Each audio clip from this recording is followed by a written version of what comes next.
If you ain't a Gator, you must be Gator bait. If you ain't a Gator, you must be Gator bait. Welcome back and welcome in. This is another episode with If You Ain't a Gator.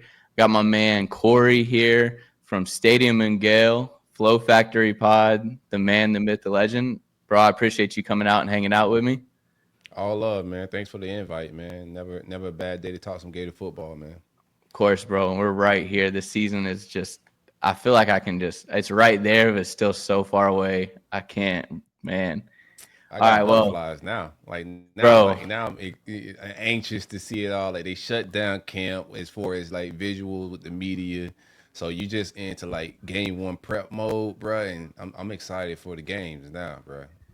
Bro, so ready. I'm actually kind of glad they shut down the practices, calm everybody down. I know people are stressed now, probably more so now than when they're hearing about the boots, but I got my own opinions about that. We'll get into that a little later. For sure. But with these lives, we always start it with who is your favorite Gator of all time?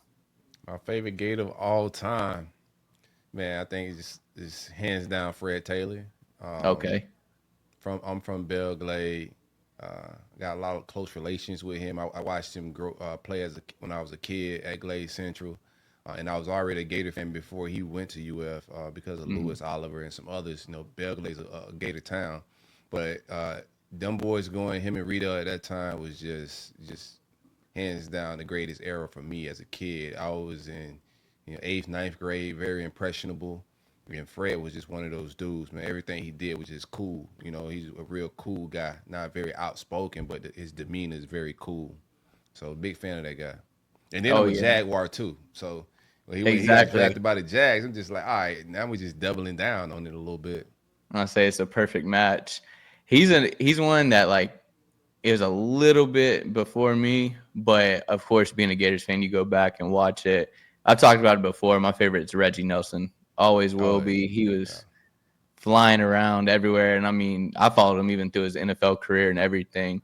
He's just someone that I was just so impressed by. I mean, I'd be out there in the backyard playing football, trying to pick off the ball in front of my brother, be just like him. So it's Yeah, cool. I it's mean, my eighth, ninth grade year was Tebow, Percy Harvin, so I kind of got spoiled a little bit. yeah. I mean, I got the '90s. I got the first natty. When I Yeah. was in school, my pops actually let me stay home from school after that one, bro. So I got the first natty, the New Orleans when we beat Florida State. So that felt.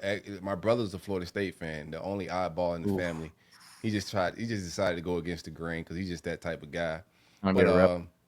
yeah, I got to like troll my brother. We beat Florida State in high fashion with a blowout. So that one right there is special to me, bro. I got to see all Florida Natties. A lot of fans can't say that about their sports program. I like to say I was alive for all of them, but I was four when the first one happened. Actually, I was three when the first one happened. So I mean, can't really claim that one, but I do tell people that the first one I remember, the '06 one, I recorded it. This is how whack my brain is, like how crazy I am. Recorded that thing on VHS tape just so I could go back and rewatch it. As soon as Ted Ginn took it to the house on that first play, I was like, delete it. Delete the tape. I don't want to watch it. This is going to get real ugly.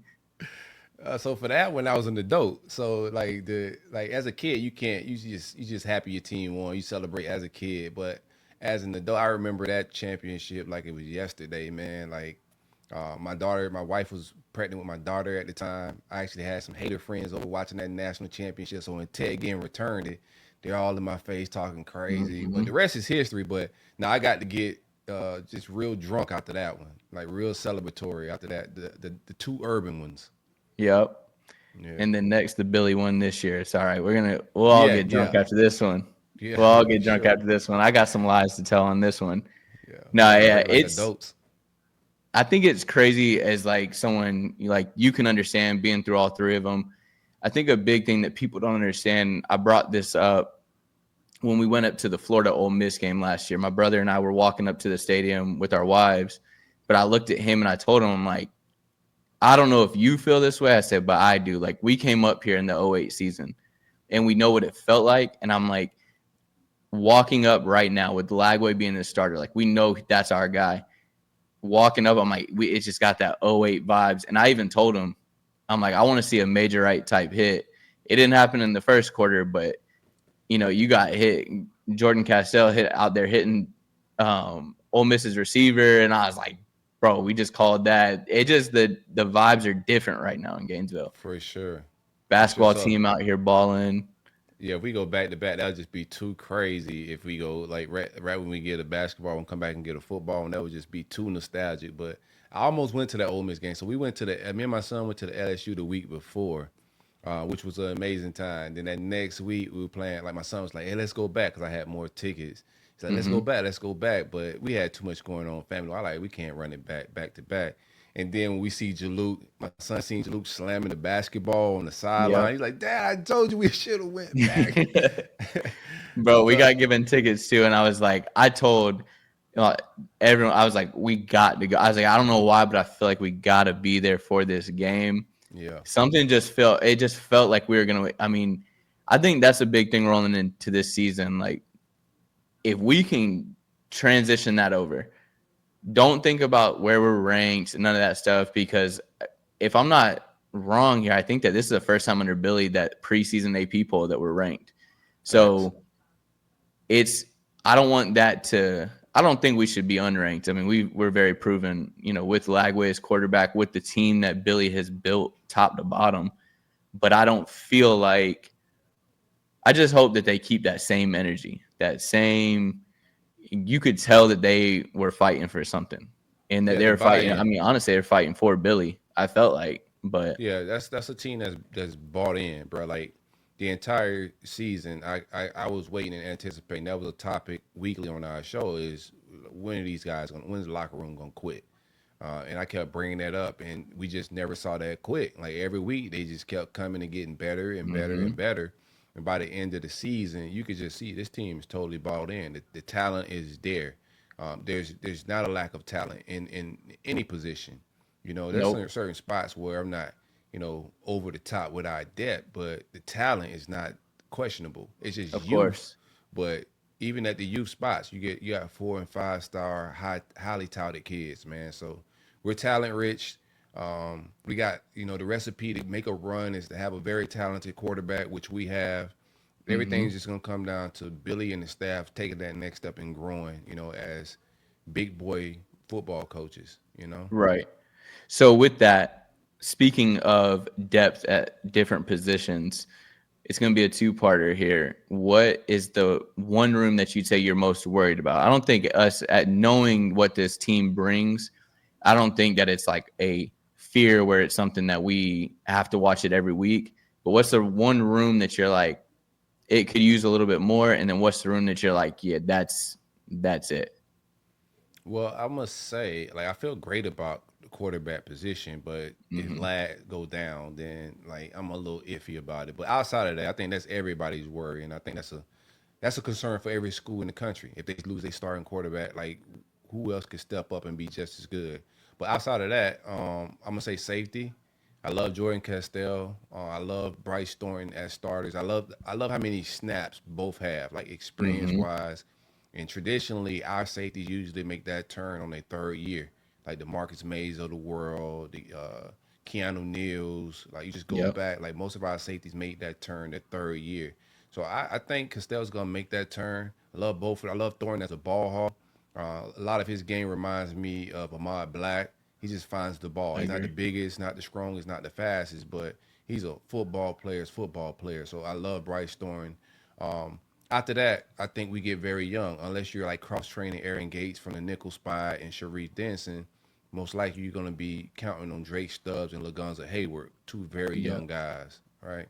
And I think I would feel better if we had kept Greg Smith. He left and went to North Carolina. Business is business, not mad at him.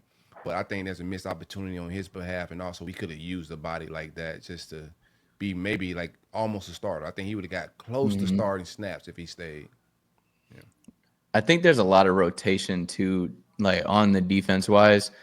I think for me, I've been very vocal about it, that I'm obviously worried about the cornerback room, only from a depth perspective. But the thing is that you can tell that we put true freshmen into playing positions here.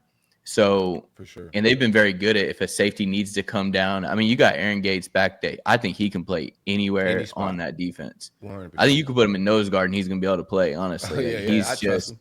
yeah, I mean, Yeah. that's my favorite player, honestly. So on the Oh, team overall, I know a lot of people Lagway things, but I feel like it does worry me a little bit with the cornerback room, just because I'm like, we know Devin Moore's been hurt before. I've been very big on like, I'm not going to talk about like, oh, injury prone. I'm not going to say that on anybody anymore because I'm not even trying to put that just out into that stigma the on world. anybody. Yeah. Yeah, like I feel like that's the one room that I say I'm like worried about, I guess, when it comes to if something does happen where people go down, where do we turn there? Because I don't know what we have with Teddy Foster. I don't know, Ben Hanks, is he gonna be ready for I've this? heard good things about Ben.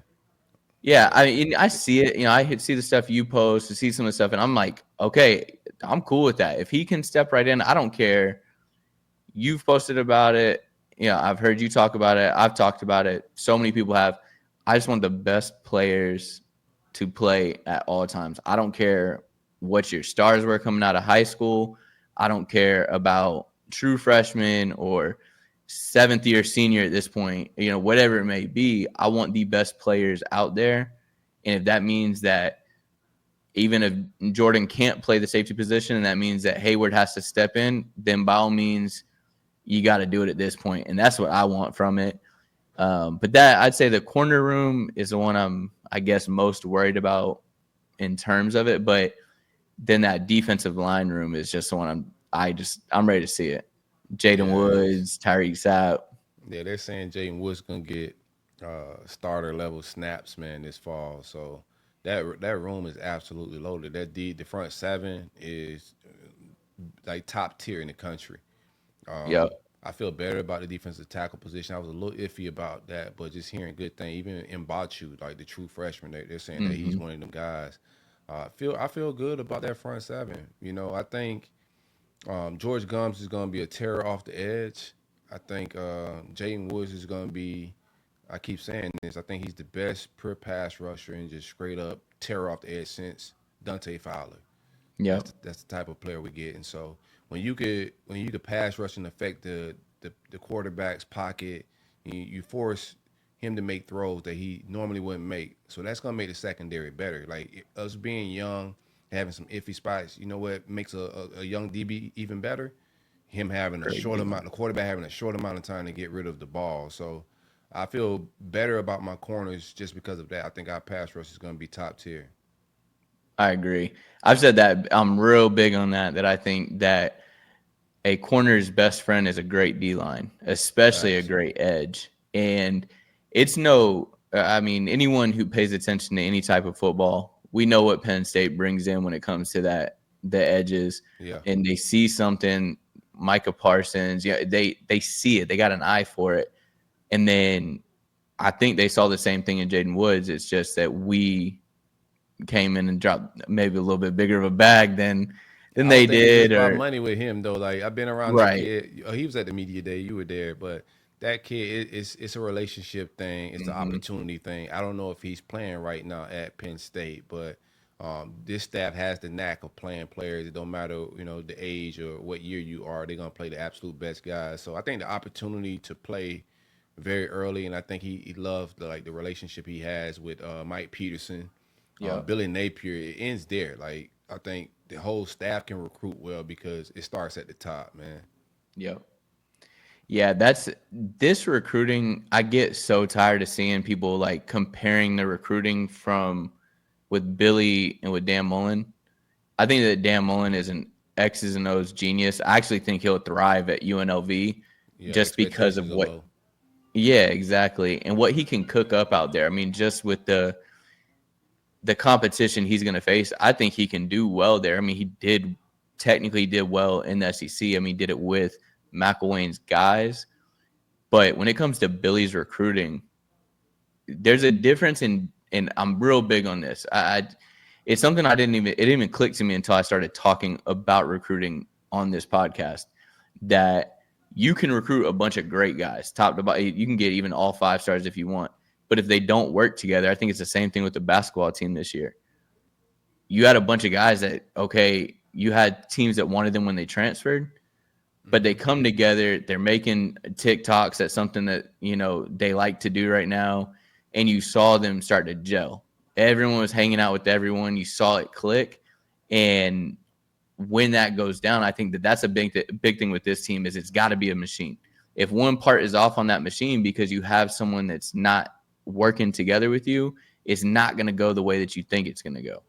Yeah, And that's a culture fit thing. yep. Like when Billy says those things, like he want to get guys that fit the culture, and you see those culture fits, and if a program's on par with it, you see that in the transfer portal as well. Like when you had the article that Zach Aberverdi dropped on 3, and Cam James is talking about, I didn't transfer. I got a little jealous when Tyrese Sapp took my spot, but it just made me work harder.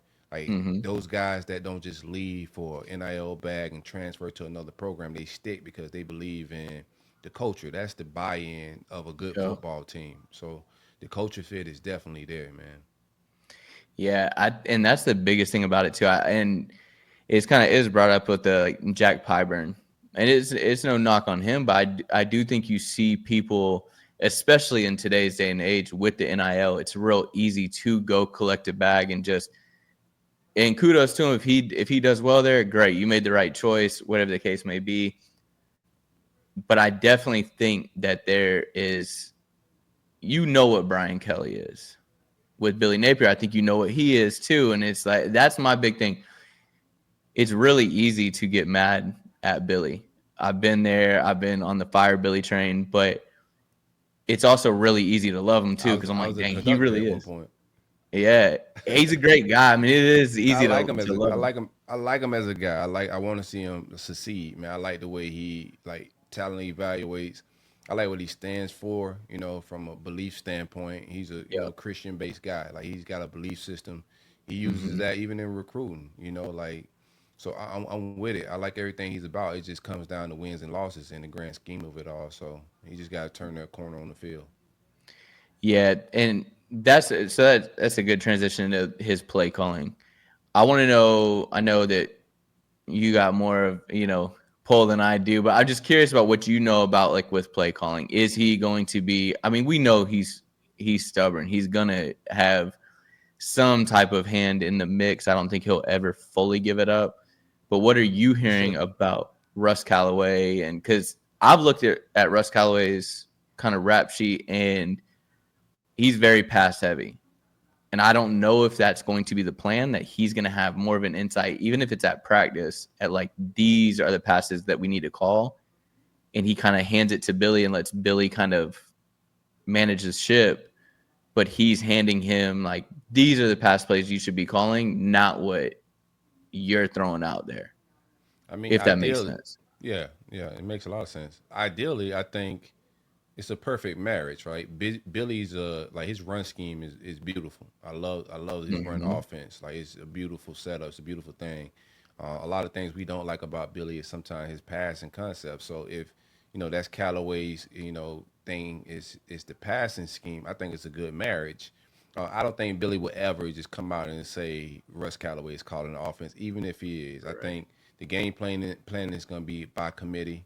I think the PFF nerds, the analytical nerds, everybody to get in the room, look at tendencies of the defense that they're facing, what works on certain downs, what don't work, where they're suspect at. And they'll come up with a game plan together. Who I think has the sheets and make the calls on Saturday. It's not even who I think. What I've been hearing. Um, I've been hearing that Russ Callaway is gonna have a lot of say so on game day on the play calls. I don't think that's gonna affect like the run pass ratio because I think Billy's still gonna be involved as he should. Like a head coach that's not involved in the offense, unless you Urban Meyer, who is one of the few that's never called Mm-hmm. plays and could go be successful like that. Him and Dabo are just like two unicorns. Other than that, if not, like if Russ Callaway goes and be successful, he's gonna go get another job. This is the University of Florida. If you're a good play caller, the NFL is Yep. gonna come a calling, or college head coach for another program is gonna come a calling. So if he's good and he's poached, then you're back to square one with okay, I got to Right. go bring in another play caller and trust him. No, I like that he want to be hands on with his offense. I just think he just needs to delegate a little bit with the play calling on game day. That's all. I agree. I think he also needs to also real quick. They're saying the volume's a little low on you. On my end, okay, let me turn it Yeah, up. I got you. but I think the big thing is too. I think he needs to trust no matter what, but you need to trust the eyes in the sky. I mean, you can only see so much from a ground level. I mean, you go stand out at any football game and you stand there and you're looking from the side at people. It's hard to see exactly what they're putting out there to go against you. Whereas that's why you got a skybox. That's why you got you got coaches up in the box to trust. Um, I've been very, very big on this. You've said it. I've said it. I've heard it said around. I think that Lagway is that player that can outplay coaching. You can call any play and he can just draw it up in the dirt and then he can go and execute and make that happen. But you got to give him some type of stability. You got to have some type of structure there that, okay, these are even if it's 20 plays, these are the 20 plays that we're really going to shoot to hit. And if we can score multiple times on these 20 and we don't have to get real crazy, so you don't have to get too out of whack with it, but you got to have structure there. Then let Lagway do his thing, throwing grown men off of him that's coming around the edge on the D line, things like that, where we've seen him execute at a further level that it's like you can't coach that. You can't coach somebody that's got two grown men holding on to it against Ole Miss and he's completing 20-yard passes. But I just want to see more of, again, going back to Ole Miss game, minute 50 left going into halftime. Push the ball down the field. You got to trust the defense too. I think it's got to be a structure. It's got to be a whole. You got to trust everyone. Yeah, it's got to be complimentary football. How do I sound? Do I sound louder? Am I good? Yeah, I mean, you sound. I'll see what the comments say. Let's see what the comments I can hear you. I don't know if it's just low on their end. Can y'all hear him? Everybody good? Let me see. I only saw one person say I don't know, Okay. but yeah, I turned it up quite a bit, man. So let me know if it's too low. But yeah, I think I can hear you good. okay. The offense, I like your point. What you were saying, I do think we can play complementary football, and we don't have to rely on Lagway like that. I'm glad that we got a gunslinger that's a dog, like in a leader. I love that. But our running game, our offensive line, he got playmakers all around him.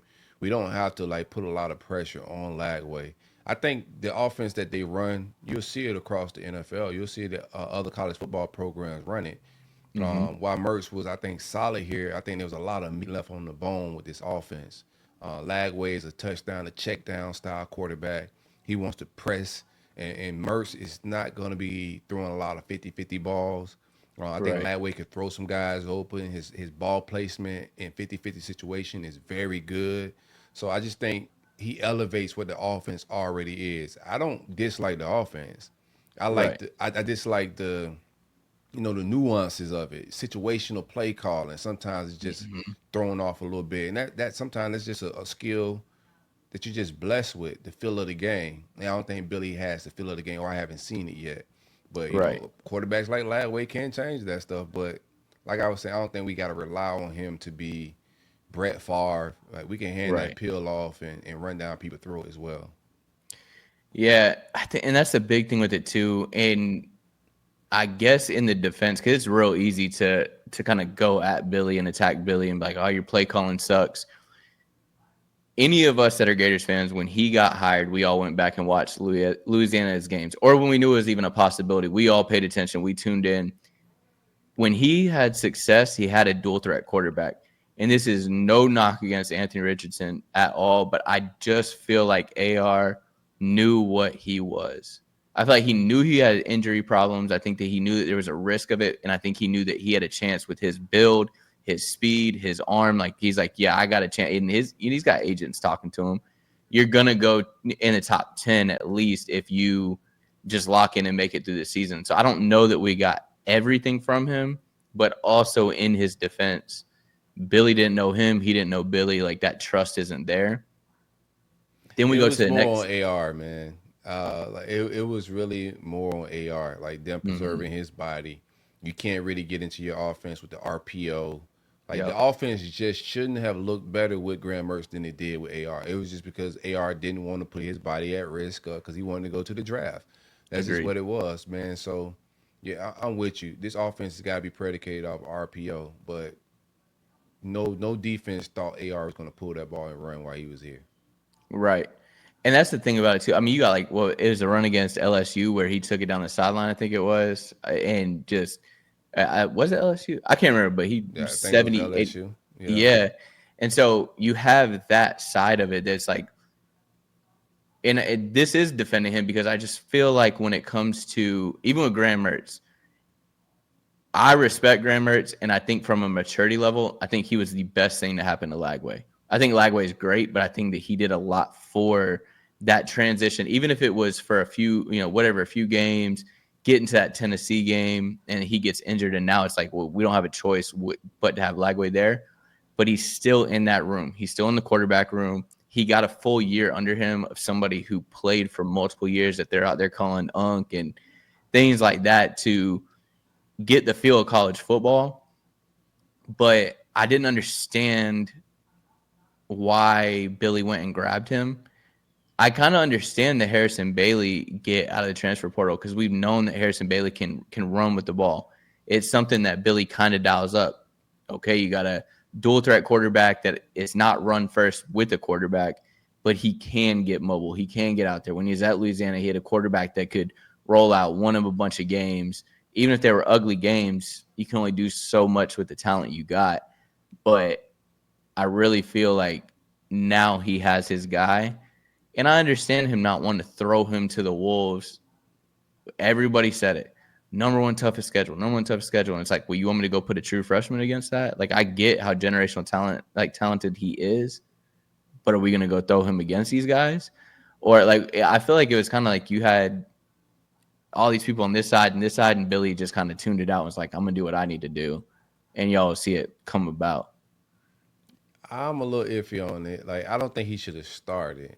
Mm-hmm. But I do think like he's talented enough. Like the game one, you got to have packages for him. Mm-hmm. Like when Mertz went out, you had to put him in the game regardless. So he still played versus Miami, Right. and he came in, put a drive together. He made some plays against Miami. They still had starters in. It's not like he was playing a bunch of bums. Yeah. So like when I saw that, and I thought pregame that they should have had at least some patches ready for them, and I'm pretty sure Miami was game planning for something with Lagway, like Mm-hmm. even though we didn't really have a game plan for him. So I thought they should have had some type of packages ready for him to come in, show some sparks of what the offense could be in RPO. Because we Yeah. just couldn't really, while Mertz could do some things running wise, he really couldn't get in. We couldn't get into our bag. The offense is just more explosive when you got linebackers and safeties that have to freeze to see what that quarterback is going to do. What the running game is going to do before they get in their drop. So I'm a Right. little iffy. I thought they should have had some prep for him that game one, but I that agree. I mean, I'm all for him having packages. I just feel like, I guess I kind of understand. I guess I kind of look at it from the point of view of like, how would I have been in that situation where I guess I kind of go back and forth. I'll argue with myself over and over again, thinking about last season. But again, I'm very big on however that season went. If it leads to us having the playoffs this year, fine. I'll let the rivals troll. I'll let however it has to go for now because I know what this year can bring. But I feel like it all kind of everything happens for a reason. Everything worked out the way it needed to work out. But then you do see, this is me being on the flip side, you do see the throws that he makes against Tennessee. You see the throws that he makes having FSU's D lineman all over him, and he throws them off and throws a pass. Like, true freshman or not, I'm like, you got to look at that as any type of fan of this game. If you watch that, phenom, man. Like those yeah, it's throws just he's different. making, you just can't. It's like the throw in LSU when he's climbing the pocket and he just Yep. flicks it like to my man Elijah Badger, bro. I'm in the Mm-hmm. stands and me and my son just looked at each other like, what just happened? Like this is Yep. crazy. A lot, even the UCF throw when he got that start, like some of the throws he was making in that game, I jumping on my couch because when you seeing generational type throws, right? He got some things he got to get better on, like his intermediate throws. I want to see him improve, but some of the ball placement and the flick of the wrist throws that he was making, like I knew we had one. And then Yep. from there, it was just like, all right, is Billy gonna win enough game to keep his job? And with the next coach, he'd be able to keep him in the fold. But I knew we had us a special quarterback. Like the moment he started making throws in that UCF game, of course we had the game before then when Merckx was off. Guy, which who we played before that? Was it Texas A&M? No, he played right after the Miami game. Who did we have? Let me look real quick. It Because was. Merckx was out with a concussion. Oh, it's Sanford. Sanford. Sanford, yeah, he Sanford. went crazy in the Sanford game, and you can see it from that game. And then as the competition rose, his game Mm-hmm. rose, and he was making throws even versus Georgia's and the Ole Misses down the stretch. It wasn't the prettiest of football Yep. in its totality, but you can see the potential for sure. I think the big thing is that Sanford is like a perfect one to bring up because I was there for that game and sitting in the stands and watching him drop back. And again, I know a lot of people are like, was against Sanford. I don't care who it was against. It was a grown man guarding another grown man running down the field. And I watched Lagway throw a dime to Aiden Mizell Crazy, that I was crazy. like, I'm looking at my family around me and I'm like, oh, yeah, we got We he's got something one. special. Like with him, we did to Sanford, and I think we could have did more. I just think there wasn't a lot of confidence at that time coming off that Miami loss. It all of a sudden the fire Billy started, and I think there wasn't a lot of. I think if we had the same energy at the end of the season that we had right after week one, even if we had it week one, I think we beat Miami. But that's neither here nor there. Going into the Sanford game, I think we do to Sanford what we did to teams back in '08, which you should do to teams like that. Like what we're going to do to Yeah. LIU in a couple weeks. And so, who do you think this is just QB2 talk? Because I'm not going to talk about no possible QB1s. If we know QB1's going to be for every game all the way through the national championship, who is QB2 going to be, in your opinion? It's gonna be Aiden Warner. Yeah. Just that's just the facts of it. It's not like who I would want it to be. Ideally, I Mm-hmm. want whoever is the best quarterback to win the job and be the guy, for QB2. But from what I'm hearing, it's gonna be Aiden Warner. He's been having the better camp of the three. The last scrimmage, him and Tr- um, Tramel Jones. Tramel Jones. I don't know why I was about to Mm-mm. call him Trayon. Oh, no. Please don't Can't do call that. him that, man. That's crazy. But him and Tramel Jones got most of the one snaps with my man Lagway sitting out this past scrimmage. I would like to see Tramel eventually, up his game, continue to develop and be that guy so we have some continuity in the offense. But yeah, I'm hearing it's gonna be Aiden Warner. Uh, I don't know how I feel about that. He didn't have the greatest of showings last year. It wasn't the greatest of settings for him. This is Yeah. year two in the offense. He's gotten a lot of reps with Lagway being out spring and fall camp. So players are allowed the grace to grow and develop like every other position. So we'll see what Aiden Warner's at. Yeah. And I think that's a tough ask of anybody. No matter, I don't care who you play for, that you go like, hey, this guy that we're calling a generational talent, he just went down. So mid game, we need you to step. I mean, again, DJ can step in when a Graham Mertz gets hurt. We understand that. Aiden Warner is not DJ Lagway. And we look at him and go, hey, all the air just left this building against Georgia, but we need you to go in and try to win us a ball game. Then we go, you need to take this next step. Now you got to go play Texas in Texas. And I mean, no matter what, I don't think even if he had time to prepare, he's not winning those ball games. We know that, but he also didn't have. I just feel like this team is so different, top to It's bottom. a, it's This a, it's a isn't going to be crazy just supporting quarterback. cast. It's a crazy supporting cast. Like if Yep. he takes over, ideally you want to run the ball and run the offense through the running game, play action. You're not putting him in positions where he has to go play hero ball. And you Yep. want to be able to count on the defense. This defense is gonna win us some games on Saturdays. Like I don't think we're gonna get into shootouts. If we could get into shootout form and we start boat racing and scoring a lot of points, I don't think teams are gonna be able to score a lot of points on us. Like going to Right. get 40 points on us is gonna be very difficult this fall. So I don't. That makes the task not tall for a guy like Aiden Warner when you can hold teams to, you know, 17, 20 points, keep it in that Mhm. range. Rely on some turnovers, good defense, field position. You want to play complementary football if you want to get the championship football. Like no quarterback is going to hero you all the way. Right. And that's the thing with it too is, I mean, Lagway, no matter what, with this cast, I've been very big on Aiden Warner, Tramel Jones. I don't care who it is you put in there at quarterback. You put a game manager in there, I think you can win games. It might be games that we're sitting on the edge of our seat through 4 quarters where we're like, okay, but I do think that the defense is going to get that ball back for us. Again, seeing Quincy Wilson, seeing Tease Tabor being there, those are 2 corners who, when they played for us, they got us the ball back. They weren't I'm just going to cover and the ball is going to get overthrown. I'm going to get up going like that. No, they were getting the ball back and they were getting a plus territory for our offense.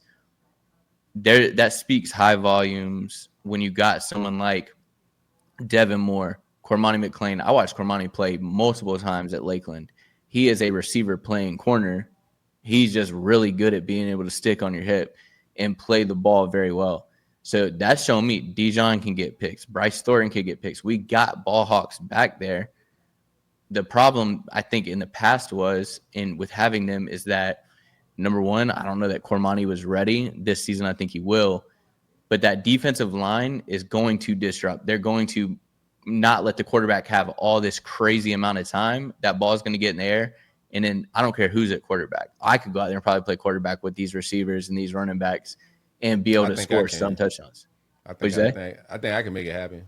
Right, that's what I'm saying. Off like the couch, you know. Exactly. Like, put me in there, bad back and all. I'm being there, slinging it around.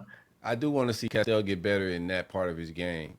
Is just being a ball hog, coming back, like just getting us the ball back.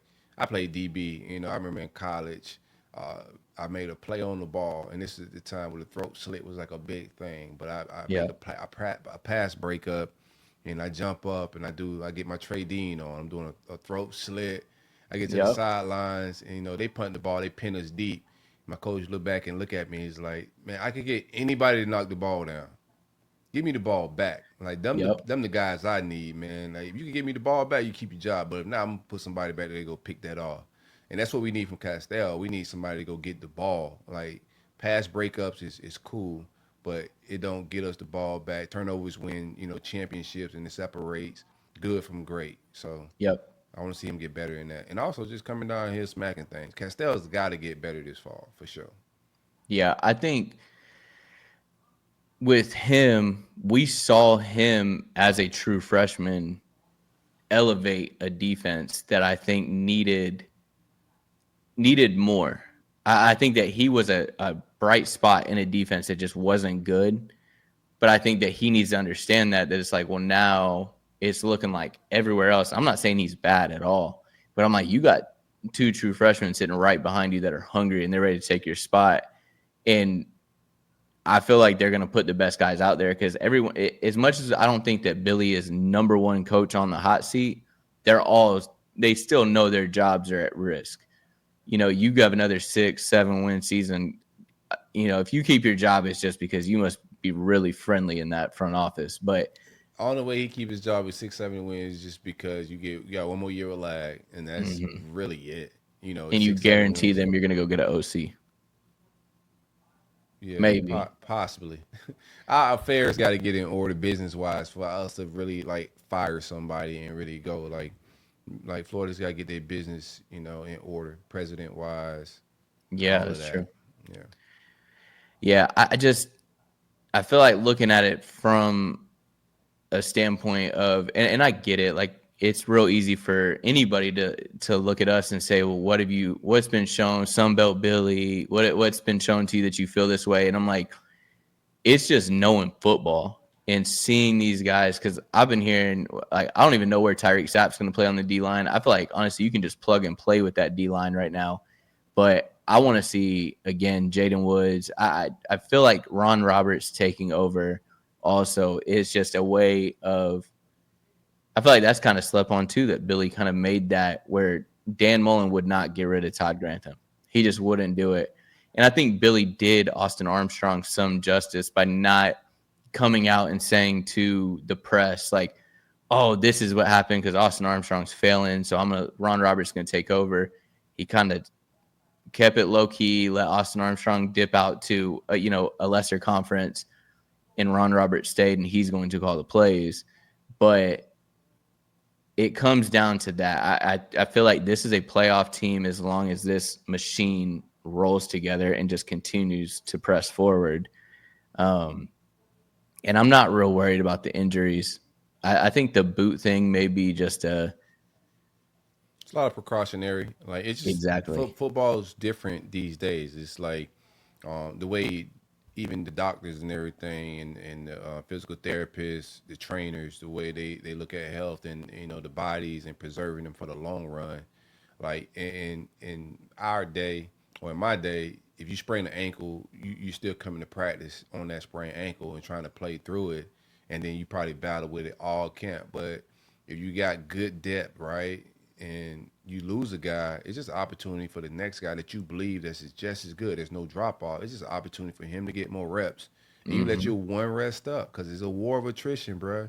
You trying to get through that fall as healthy as you can. So if a guy that you like and you think he don't really need the reps, like he's him already. Like Eugene Wilson, he's out of the boot. I don't have to press him in scrimmages like that because Right. he's a shoe-in starter. We know what he can do. We just need him healthy. So who's behind Eugene? Okay, let's get Muiz or whoever, one of these Mm-hmm. freshmen, some reps who we also believe in. We don't think the drop off is far, but let's get them up to speed with the playbook. This is opportunities that creates itself, man. So yeah, I'm not like the boot thing. The coverage of media in Gainesville is very good. Yeah. Billy allows the media guys to be able to talk about certain things. A lot of other coaches don't do that. And as you know, like Zach Aberverdi and those guys at On Three, Corey Bender, or if it's the Mm-hmm. guys at 247, or it's the underground guys like the independent dudes like me, Dave, Hot Top, we're gonna Yeah. report what we get because we have access to it. So there's more. There's just more coverage of us. Like we get opportunity to talk about this team in a different light than other programs get to. So it seems as if we're outlier with injuries, but we're really not. Yeah. And I mean, you got to respect it from a business point too. People get mad that like when you click on a link and it's behind a paywall. I'm like, this is their That's job. They nasty. got to It's get nasty paid though. somehow. It's Yeah. nasty. I'm cool with paywalls, right? But I Yeah. think injury paywall stuff is nasty, dog. Like if you got clickbait articles, get Yeah. that off. If it's scrimmage updates, I understand that, but I think it's nasty behind injuries. And now all you gotta do is ask Grok on X, and they'll let you know what the article says. So That's true. I think I tell people, I'm like, they're gonna do it. You freak out because you read two sentences, and then if you click on it and you're paying for that, you're gonna get real mad when you click on that and you read what they actually have to say. Because I'm like, there's a paywall there, but it doesn't say a whole lot. They're yeah, gonna tell you what if you just really take another 3-4 minutes to look up on Twitter or X, whatever. You're gonna find what you're looking for, anyways. for You're sure. gonna have people that post it, but I'm like, it's a business thing, but they're going to freak you out because they're trying to get you to click and pay. That's their jobs. But I think is I think it's kind of nasty work too. Just I don't think they should do it, but by all means make your I money ain't if you can mad. make I your ain't money. mad I at ain't it. I mad just at it. think Yeah. I just think it's nasty work. But like I'm not mad. Then you open it up. Like the headlines, it sounds like the player just tore his whole left side of his body, and then you open it up. It's a 2-day injury. Oh, they Yep. expect him back Thursday, and the day's Tuesday. It's like, all right, bro. Like, what are we doing here? You just And I think create. that people don't understand the University of Florida is a medical college. So if they're trying something, who knows what the boot means? A boot can be taken off. So if they're looking at it like, okay, we Halliburton from the Pacers, we saw that he had an injury. He walked around without a boot. He walked around on that, and then it kept further damaging it. So if they're trying the boot, I mean, to me, when I hear like, oh, this player's in a boot, I'm not gonna freak out about it right away because I'm like, who knows what they're just trying to stabilize it. That's all it is. Now Yeah, you tell for me sure. that whatever the players on the team, if you tell me they snapped their leg or they tore an ACL, okay, yeah, now we got a problem. They're injured now. Now it's going further than that. But right now it's just people that are hurt. It I sucks. I hit mean, I hit my toe in the ottoman, and the doctor tried to give me a boot, and I was just like, nah, I'm cool, doc. But they was trying to give me a exactly. boot, and I just hit my toe on the ottoman, bruh. Like it ain't that serious.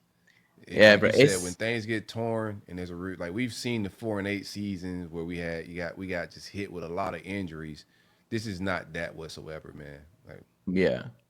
Yeah. No, Kenny, I don't know of any other people being hurt. It's just the overall talk. But that's my big thing with it. I can't get behind. I mean, I'm not personally seeing him in a boot. I know someone is. I know it's being talked about, but if people are being cautious about injuries, and you got to understand, these are coaches that are still somewhat fighting for their job.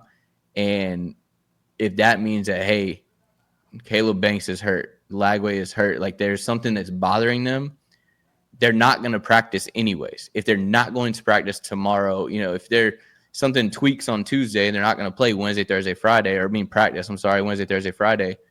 Why not throw them into a boot and we'll just try it? Because the crazy thing is, and we've known this to be done, Florida can be trend starters for different things.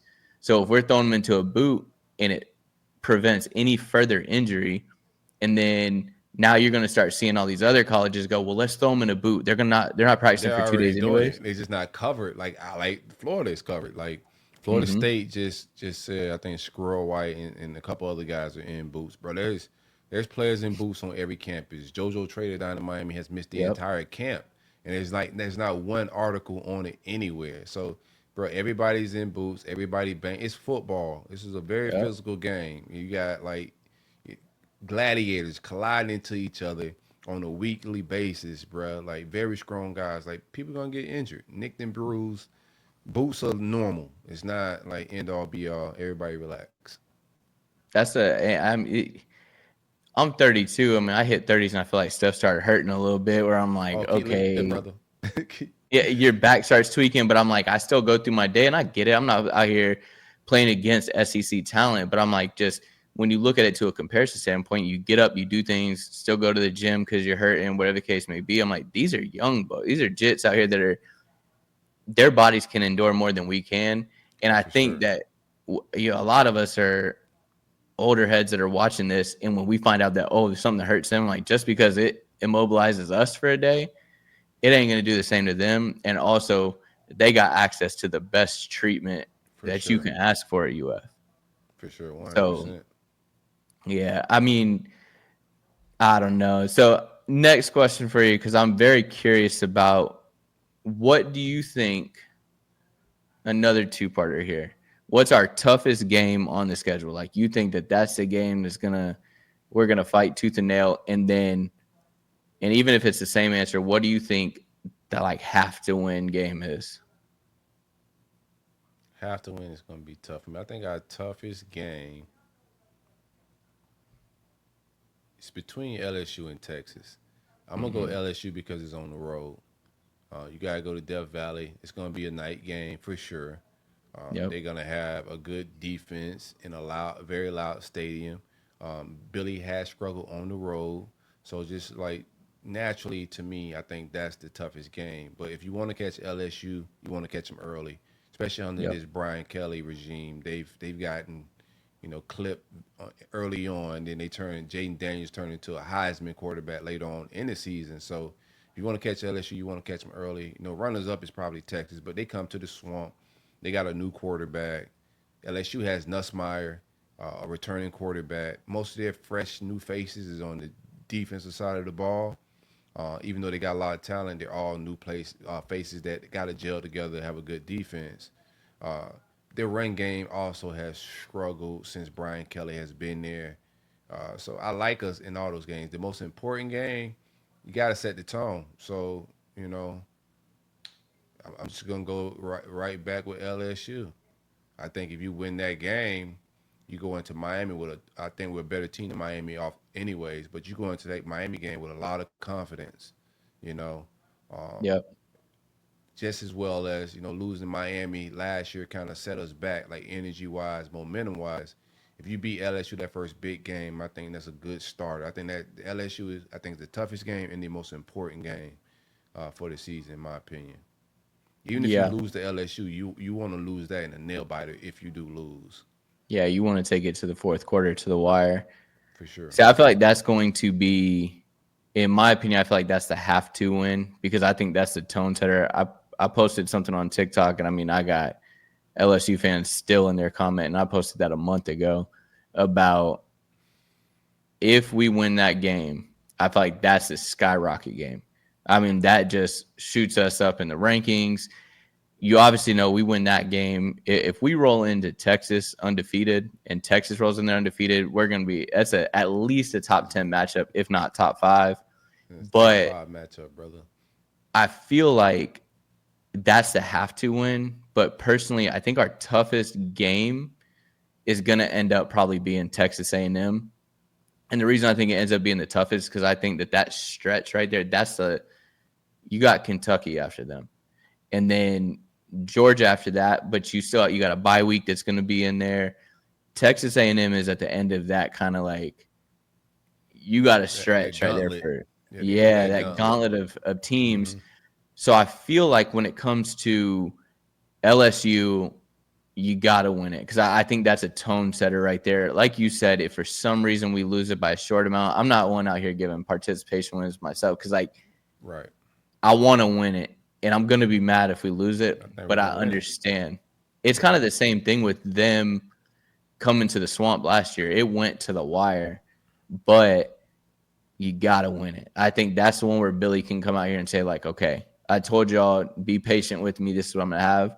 But A&M, going to A&M, you go in there, even if you come out of going in A&M undefeated, that's where you got that game that's like, okay, can you push through for this final game before we finally get, in my opinion, a bad Kentucky team, and not your usual Stoops-led Kentucky team. Right. That's the game that I'm like, I just feel like that's going to be the one. If we get through that stretch and through that gauntlet, you got that A&M team probably, I mean, I'm guessing led by Marcel Reed, who diced us up last year. Are we going to, set the tone? Or are we going to let that happen again? That's why I think that's going to be like the toughest game because we're going to get up again. Texas game, it's in the Swamp. It's going to be loud. Everybody's going to be. There's no lack of talent in that game. Everyone's going to be ready to go. You know what I mean?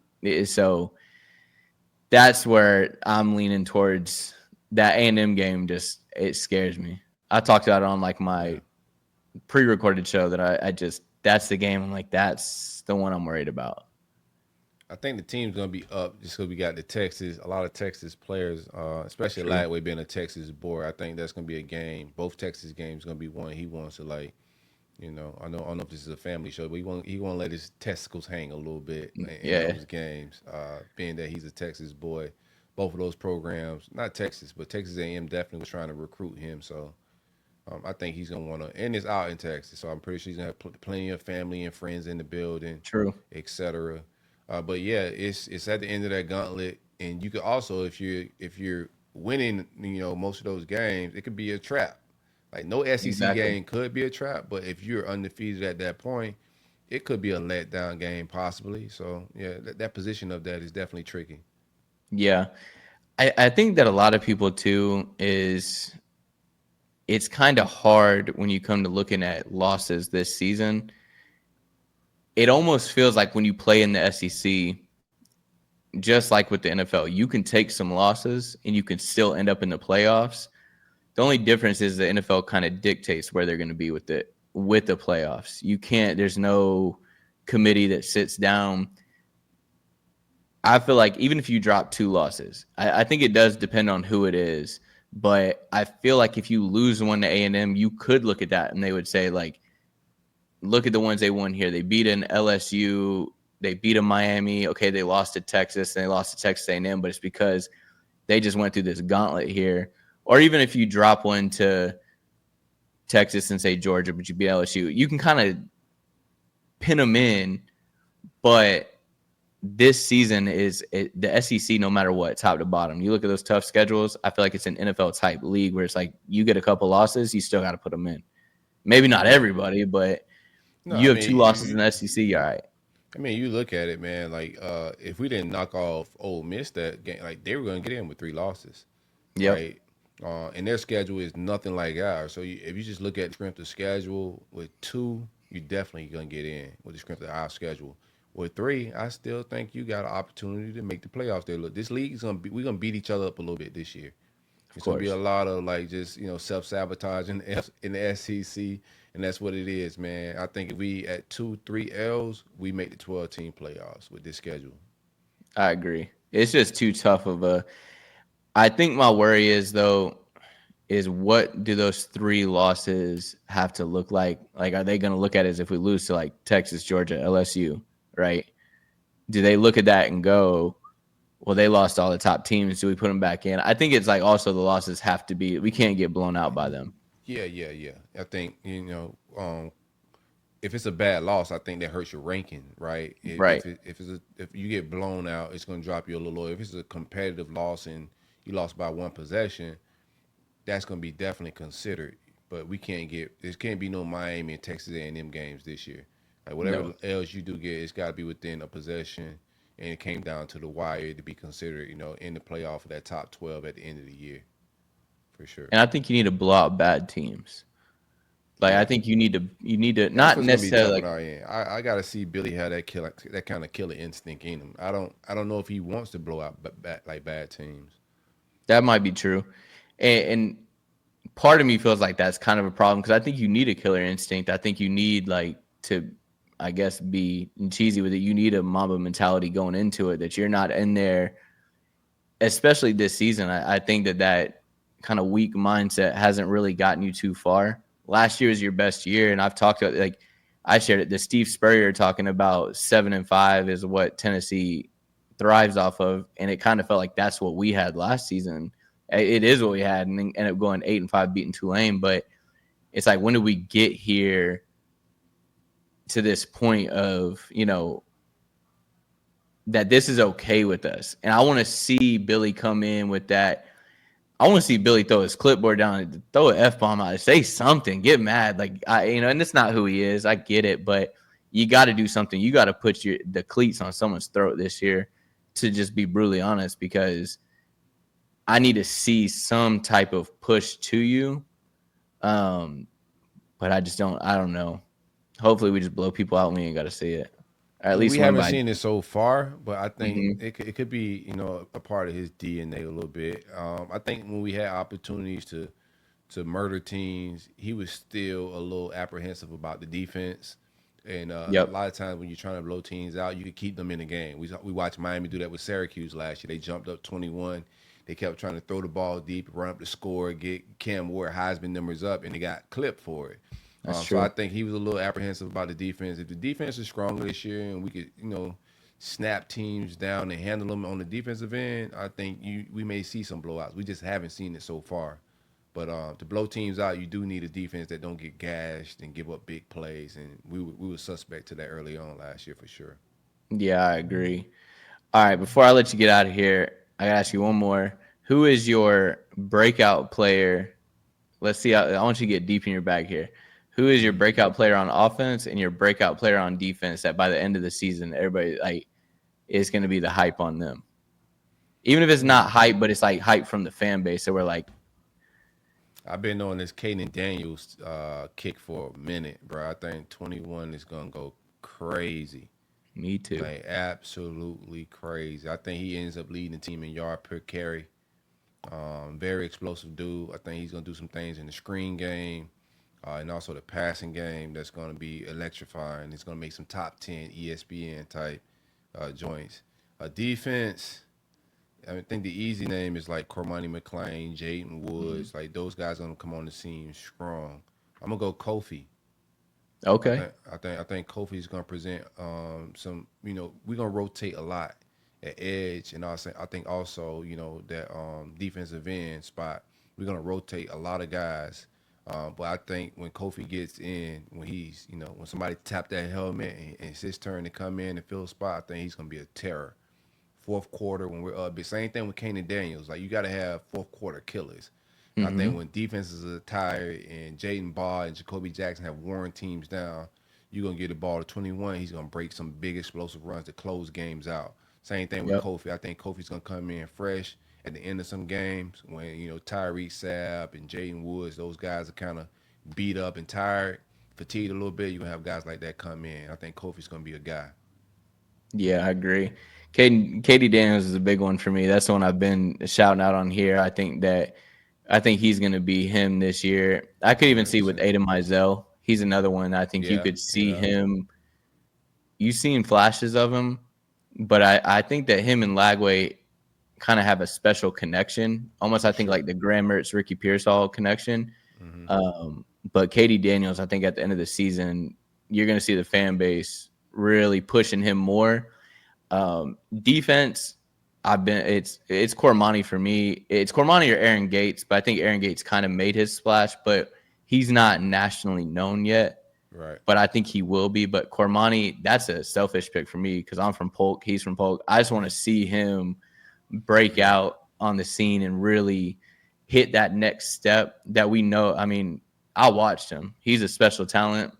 I want to see Cormani win because I like the people that everybody. A lot of people gave up on him. A lot of people thought he was cooked. He didn't handle himself the best of ways with his recruitment, going Hmm. out to Colorado, and people give up on some of these young boys. But it's about development, and I think this could be a very good case study of like what Billy Napier is as a developer, and believing in these kids, developing not just football players, but developing the mindset and developing grown men to be adults and to be responsible, to be accountable. I think he can make full circle on some things, man. Like leaving Colorado, didn't have a lot of offers. Billy giving him an opportunity to come here as a walk on, and then him Yep. getting back and living up to his 5-star height. I think this could be one of those specials they do before the game. Hmm. Like how they do the game day specials when they go and talk to the mom and all that. I think Oh, he'd I be one of know. those. Yeah, for sure. I agree. And I think I've been very adamant on this because I'm a Dion fan. I think that he is he loves the lights. We know that, and that's fine. He's made for it. He thrives in it, and that's brought to Colorado. There's a massive YouTube channel that his son runs, and just overall, there's cameras everywhere, there's lights everywhere, and some people think that they're made for that. Some people think, yeah, I can thrive in that, I can do great in that. It ain't for everybody. It's not, and just where Cormani comes from, I think that going back to his roots of being in Florida, it just even the weather feeling the way it feels, just everything feeling different.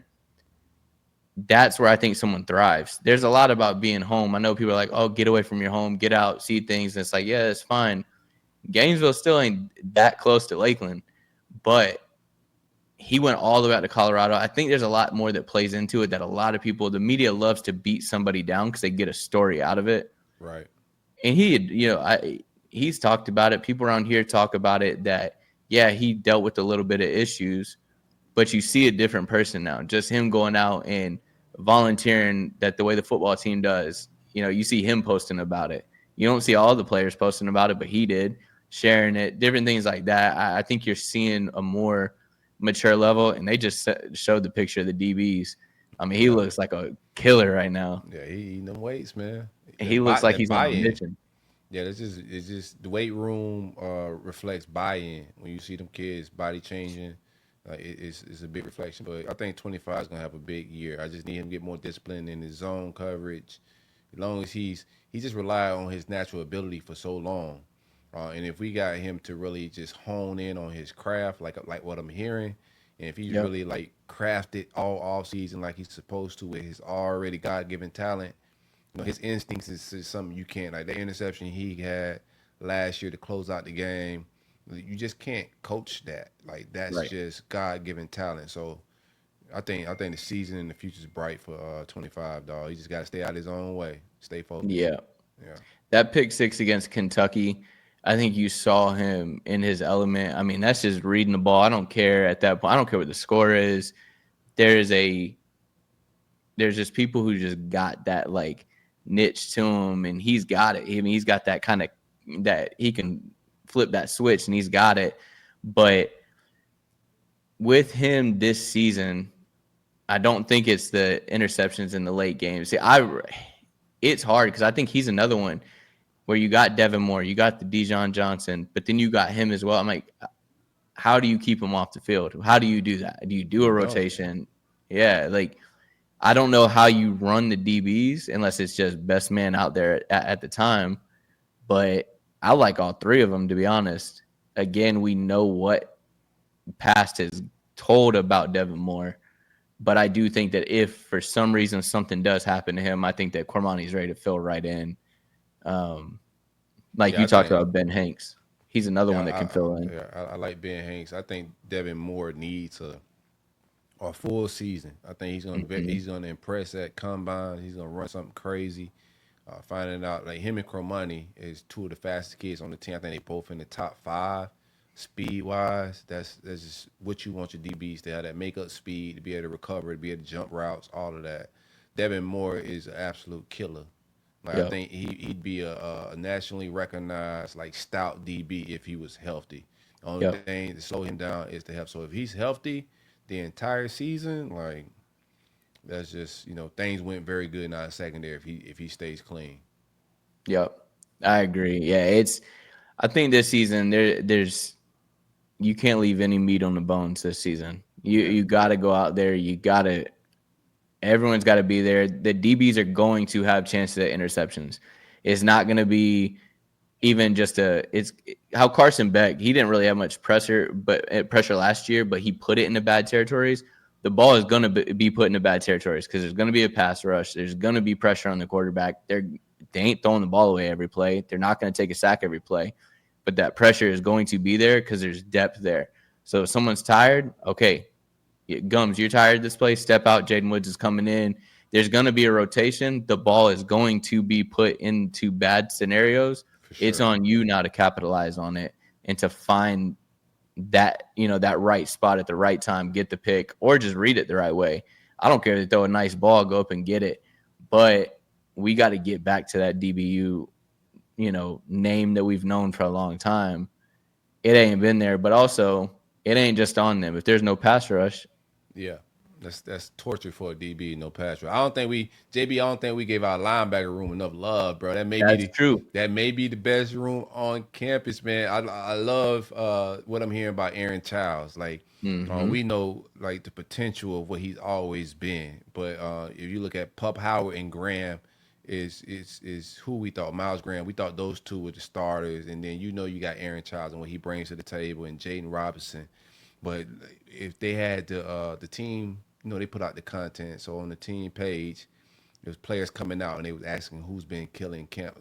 The amount of times I heard Aaron Childs and what I'm hearing just from people that's at practice, what they're saying about the man child and Aaron Childs, like no pun Yep. intended, man Childs. This was like I'm a marketing guy, so man Childs like hit. But I think we got a special group, man. Even Ty Jackson, shout out to my guy Kenny Roberts in the comments. Yeah, Ty Yep. Jackson, Palm Beach, 561 kid. He's gonna be a killer. Miles Murphy, what I'm hearing about him as a freshman, he's the fastest linebacker in that room. That room is absolutely stacked, bro. You're gonna get a lot of turnovers from that. Like the interception that Miles Graham got in the Tulane game. You Yep. just can't coach Exactly. that. You just can't coach that, man. We got some killers on this team, bro, for sure. I think that's the hard part, though, is like, it's not even the hard part. It's just like, as doing a podcast, knowing how deep that linebacker room is, you kind of skip over them because you're like, oh, they're set. We don't really need to even harp on it. Same thing with the receiver room. Yeah. We're going live the other day. I'm sitting here talking about it, and I got a question of, do you think we'll see a 4 to 5 receiver set? I was like, I don't think we will, but I'm like, if you do, and I'm naming names, and I'm forgetting Eugene Wilson out there. I'm like, how am I forgetting you? Because it's so crazy deep Yeah. at receiver that I'm like, it's just so Here's set. here's what's wild, right? I was just like I always go like retrospect. So when the season ends and the portal opens, Mm-hmm. and all these receivers that we offer in the transfer portal, we're all like getting mad because they're going to Texas Tech and whatever these other schools are. We're like, man, what are we doing in the portal? Mm-hmm. And you just look at the depth chart and it's like, no, we got guys. Like Yep. we got some guys. So what do we like? Just hindsight, 2020. It was a lot of panic around transfer portal receiver. Who anybody we got in the portal? Where were they going to play at? We only got one football now. And you're trying to figure out like we got eight receivers that can go hoop. How are we gonna get all these guys the ball? So yeah, bro. I think you can let these guys do what they do. The talent's there. We just got to turn that corner. And talent fixes a lot of problems. Yep. Your margin of error just is smaller. Like you can make more mistakes coaching wise. Like, does he need to get better than middle eight? Yes, but when you got a guy like Lagway that can just strike from anywhere, you got receivers that can strike from anywhere. You got a pass rush that can create turnovers. Like it just decreases you have more room for error when you have the type of talent that we got on this roster. So Agreed. And I think that's the big thing too, is where it's like, and I even fell victim to it. I think it's kind of like a fear of missing out when it comes to people hitting the transfer portal. yeah, And you see these teams grabbing them. But yeah, when you actually sit back and think about it logically, I'm like, there's a reason that these other teams in FSU and LSU, a Texas Tech, these teams are going so hard after these players is because they're lacking depth. They're lacking misevaluated. players. Yeah, Yeah, there's a reason FSU went 2-10. And I mean, Ole Miss is a big one. I get it. Ole Miss had, I guess you could call it a decent year last year, but there's snaps together that means more in my mindset and just watching football. I mean, there is a stat that came out that teams who brought in 9+ transfers haven't won the national championship. So you gotta do what Billy did. You gotta eat a couple years and just take whatever else is on the way. Florida State did eat like every year they just went transfer portal heavy to put a patch, to put a band-aid on a gunshot wound. No, you yep, just gotta let that gunshot when you gotta pull the bullet out, do surgery, sew it up, and those seasons are ugly. We went through those ugly seasons and just yep, recruited through the high school ranks. Ole Miss, the Florida States, everybody that's going portal heavy, eventually the tide comes in. Eventually you miss in the portal heavy because you're getting guys from different programs. You didn't develop them. You don't know what type of locker room culture, the gelling, because it's the ultimate team sport. You got 11 guys on both sides of the ball that got to believe in each other and gel, yep. communicate well together. And when you just patchworking and throwing players together every single year, eventually the tide gonna come in. And Billy ate it the first 2 years. He just took whatever was gonna come with not going porter heavy. And then Mm-hmm. now, there's no need to go porter heavy. Like I kept looking at the roster and was like, I know I want some porter guys, but it's only 85. Who do we push out? Exactly. Like you gotta get rid of Exactly. players to get players. Yeah, my dad and I talked about this when Billy first got there, and he was bringing like the running backs in.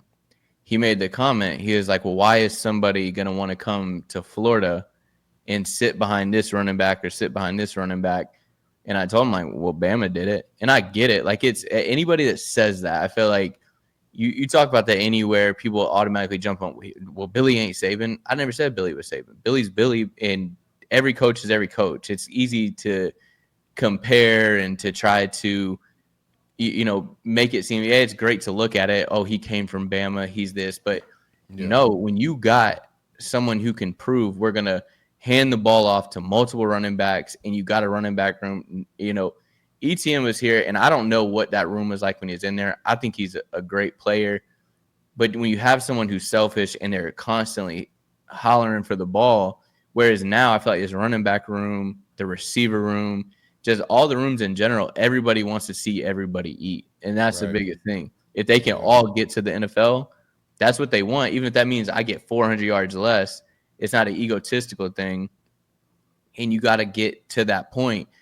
I've been very, very adamant about it. And anyone who's listening right now in here, if you go and you watch Billy's opening press conference, he told everyone. I for feel like sure. everybody tuned in, but nobody listened. Oh no, we So heard it. We no, just I don't know, we but don't we don't it care what seems he like a say. lot of, yeah, I know you don't I feel want you, to like. Billy. Yeah, it's gonna be He ugly a couple said years, but you're gonna also get this Gator smoke, bro. Like it ain't easy exactly. being the quarterback at UF. It ain't easy being the head coach at UF. Yep. It ain't easy being. I don't care if you're a swimmer at UF, bro. You better not drown in the pool, man, because Yep. we may be You tough as far as like being a fan and whatnot, bro. And it just comes with the territory. Like it's nothing bad or good. It's just that's what comes with it. The pressure's big, you know. yep. It's tough. I mean, and I get it. That's why you see some of these coaches, they step in there looking one way and they leave. They look like they're 30 years older. And it's a stressful job. And it is. It's tough being in this environment because I mean, I'd never, if I'm the head coach of Florida, I'm never getting on X ever and reading those comments. Yeah, Never. You're going to get I don't torn think down. Billy be on there. I, No, I think the interns typing them cool the them sunglasses. sunglass emoji. That's definitely your intern. Billy ain't on that Yeah, crap, it's man. definitely not Billy. He probably don't even know his login. But it's just, yeah, it's a season I'm just ready for it because I think that this is going to be been very big on it being a make or break season. Um, I'm going to lie until they give me a reason not to lie anymore that we're going to go undefeated and win the national championship.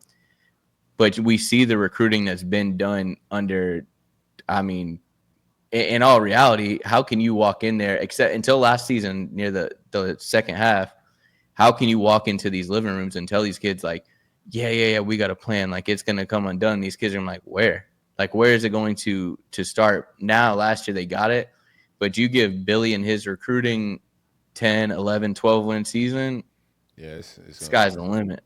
Yeah, we're gonna cook with hot grease, bro.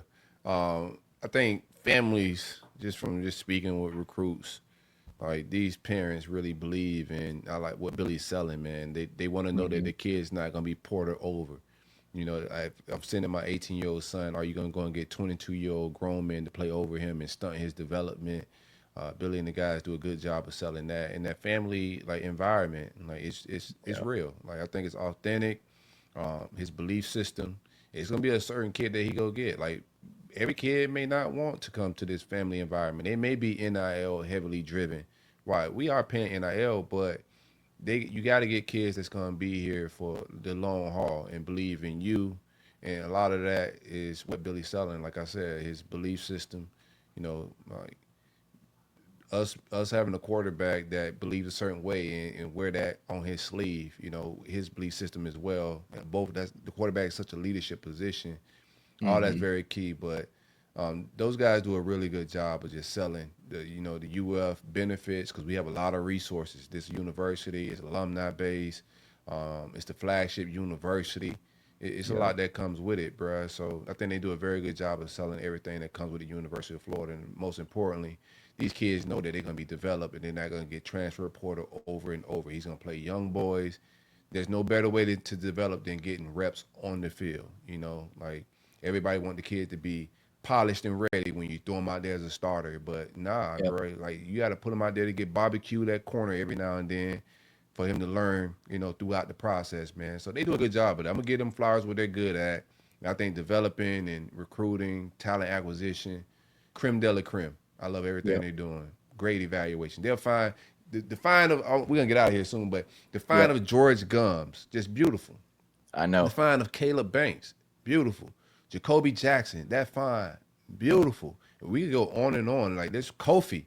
Like some of these transfer portal gets that we are getting us as fans, we're like, man, who is this kid? But the development, bro, is just on point. You know, they got a recipe with finding guys that are under the radar, and turning them into absolute studs. I mean, I was mad when Ricky Pearsall came in. I'm not gonna lie to you. There's some the people they went and got, and I'm like, bro, you guys, I was high on that. I was like, bro, what is this? Yeah, that was a big one too. I mean, the only thing with that one is I was like, okay, he played with Mertz. I guess I kind of understand what they're getting at here, but still, I was like, it's not the like sexy pick. It's not the, it's not these top guys that are going into the transfer portal. But then you go and look at it, and I'm hearing, chatter come draft night that Ricky Pearsall could go round one. I'm like, nah. And I'm like, I get it. I've seen Ricky P. I know what he brings to the table, but I'm like, round one, early round two, yeah. But then he goes round one. I'm like, that Billy and Co went and found that. Yeah. That's on them. I'm like, you can't deny that talent acquisition that they're going and they are looking.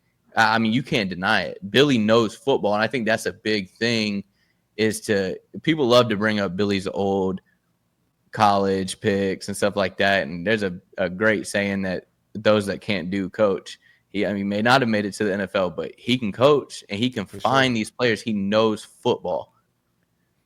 So that's a big thing.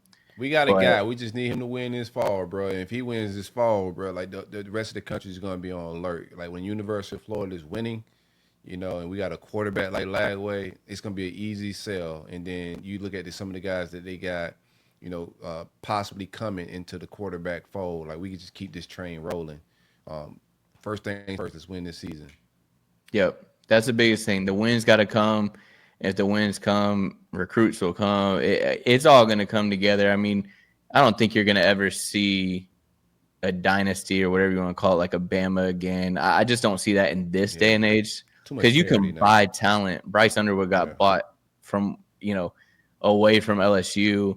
We understand that, but you got to get people. I think nowadays it's going to become can you get people that really love football and really want to be a part of? I mean, I'll be honest with you. I'm real big on it. I think we need to pay, and I want these top guys. Pay the quarterback a bunch of. Go ahead and drop a bag on Elijah Haven. I'm cool with that. Sure. I'll send $20 in and try to help. But I'm like, you got to do something to get these top guys in. But again, I feel like if you're looking at it in the sense of that you're not going to be a part of this team, you're not going to be a part of what they're doing, just go ahead and just be gone. Because I think there's a lot of toxicity that can come into a locker room, and it can change the whole mold. Sure. So we'll see what happens with it. But before I let you get out of here, let everybody know where they can find you. You can find right at my name, man. Corry A. Knows on absolutely every app, including Facebook, Instagram, X, Twitter, whatever you're calling it these days. I'm on Stadium Miguel each and every Monday. We're starting a Friday show, which is called Game Day Eve. So we'll be kicking it every Friday, bringing on a guest picker and do our buy or sell segment, last minute injury updates, etc. Also do Flow Factory podcast, which is a lot of sit down interviews with coaches, former players from the entire state. Top 25 show. Make sure y'all tune in. Me and Stephen Harris, the Swamp King himself, 93. We do a show every Thursday morning, just covering the top stories in college football. Most importantly, like the top 25, man. So tap in. It's a dope show. I was listening to it at work this It's last week. gonna be fun, man. It's gonna be fun. It's a fun one, bro. I really like it. But yeah, man, I really do appreciate you coming on. I appreciate all of y'all hanging out with me. I'm going to go live again probably in like 30 minutes or so and going to do the giveaway. Doing a giveaway of the Spot the Ball shirt and then the If You Ain't a Gator hat. So nice. Be sure to tune back in. I'll share that live out. I'm going to have Keep that going, giveaway. JB. Keep going, man. One show at a time, bro. Keep doing it. Anytime you need me on, bro, I'm here, man. Just hit me up during the season. You want to get some takes, bro. Whatever it may be, man. I appreciate it, man. Love. It means a lot. It really does. I think a lot of people don't understand that the Gator Nation goes a lot deeper than just us watching the games and everybody kind of talking about it on X. It's, even something like this. Everybody coming on. Man. Yeah. Yeah, bro. It's a dope community. It really is. So I appreciate you coming on. Appreciate you hanging out with me, and I appreciate all y'all in the comments. And so, like I said, I'll be going back live in just a few, and I got to get everything set up for the giveaway. So appreciate y'all. Y'all know the rest. Y'all know what it is. If you ain't a Gator, y'all know what it is. Baby.